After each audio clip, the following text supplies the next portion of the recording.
If you are using KeyShot, your files can now be printed through Stratasys Direct Manufacturing by simply exporting for parts on demand. Stratasys Direct now supports 3MF files, and so does KeyShot.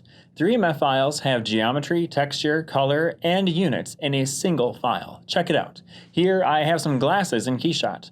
I want to check the fit and appearance, so it's time for my first prototype.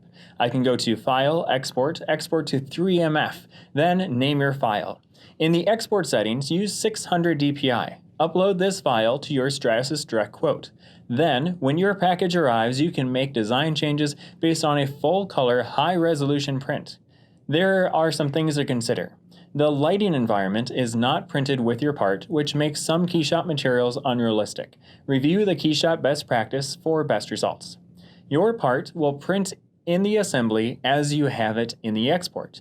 If you want to print each part separately, hide components to export one at a time.